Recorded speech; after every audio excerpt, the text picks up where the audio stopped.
Hello, my friends. John LaRuffa here with another episode of Solo and Sold It. And in this episode, this is number 6. We're going to do what we always do. We're going to take 5 games that I have, well, in this case, I'm about to sell. So this is one of those rare times where I just happen to have 5 that were going to the sale. Today, I'm going to consign them. And none of these games are bad, but I'll explain to you why I'm selling them. And I just happen to have them. So a little bit different. Usually, it's stuff that I've sold years ago or whatever, but here we are. So, as usual, the last one I think is the one that's kind of controversial, and we'll keep that for last, just for excitement. Okay, the first one, Maidens Quest. Now, this game is an interesting game in the fact that you literally play it like while holding the entirety of the cards. You keep it in your hand, and you like do some deck manipulation and different things to try to win the game. But the game is really tough. Really tough. And I've played it several times, and it's like, every time I play it, I feel like I got slaughtered by the game. And after a while, that gets a little bit old. You know, I like games that are tough. There's no doubt about it. I don't have to win, but I don't win most of the games I play, it seems. But I like to have a feeling like there was something I could have done better. And I always struggled to find that in Maidens Quest. And that's why it is going to the consignment sale pile.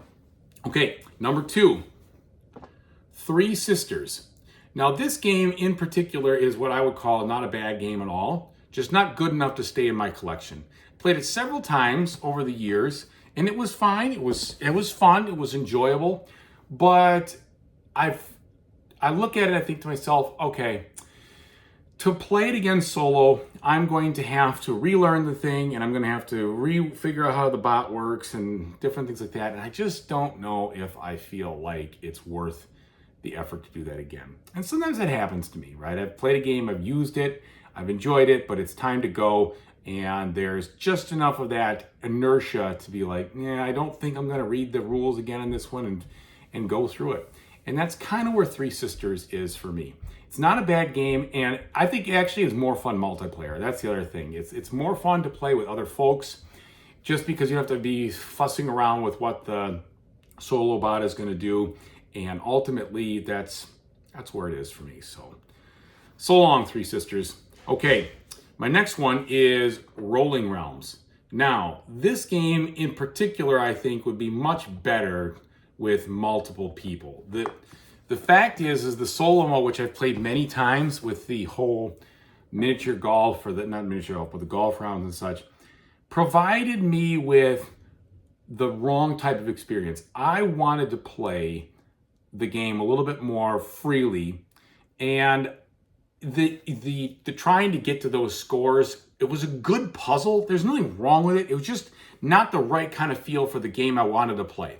I wanted to play something where I rolled the dice, made decisions, and just kind of, it almost like I wanted a high score sort of situation. I guess I could do that with that game, but that plus the interaction of the different things like the coins and the pumpkins and this and that, and just all that crossing out, put just enough complexity into the game where it wasn't the right feeling for me for that one. And every time I remember playing it, I always felt like I was pushing myself to finish it, finish the rounds near the end, and I just didn't like that. And I was sitting there thinking about it and just realizing, you know, it's not the right kind of experience for the game I'm looking for in that one. So that one has to go. All right. Number 4, Your Best Life. Sad to have to let this one go, really, because I was hoping for better. But I just couldn't get into the idea of playing it solo.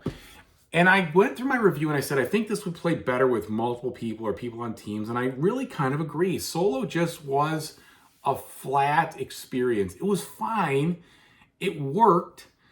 It just didn't want me. After I played the first and second and a couple games, I'm like, you know, I'm not feeling it. I'm just not feeling it. I love the idea behind it, like doing this, unlocking this bonus, kind of stringing this together, trying to get these conditions accomplished. But I just didn't see the spark. And that wasn't my best life. It's not my best. It's just not for me, I don't think. I think there's a good game there. I think it's almost better. It would be better if you were playing in couples or doing that and working with other people. But my games are mostly played solo, and there's just no room for something I'm not going to play solo on a semi-regular basis, or something that doesn't make me say, oh my goodness, this is an awesome game. I love it. I can't wait to get back off the shelf. So your best life, it's got to go. All right, the final one, the one that may be somewhat controversial, so to speak, and at least it'll be polarizing, is Stellarian. Now, I'll be honest, Stellarian, 2 reasons that I'm selling it. Number one, it was definitely replaced for me by Siberian. I think Siberian is just a better game. It feels better to me. It's the right kind of game for what I want. It's maybe a little bit on the simpler side, but it's just also more fun. I like the choices better. It's not as frustrating. It's not as, I don't know what you want to say, but I like solving that puzzle better than this. Stellarian, every time I played it, I felt like near the end, the last maybe quarter of the game, I could say, I'm sure this isn't going to go well. I got to try to reason my way out of this.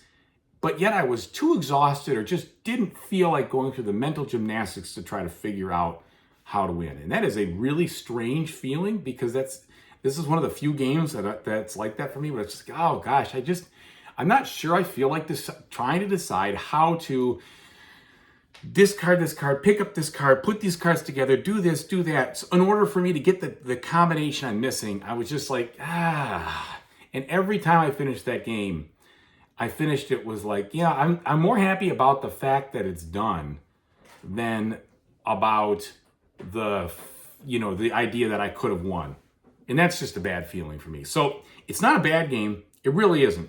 And it's got that unique artwork and everything else, but I just think that I enjoy Siberian so much more that Stellarian is not going to be ever picked up again. And I'll always go for Siberian if I'm going to make a choice with regards to some kind of deck management game in that style. So there you go.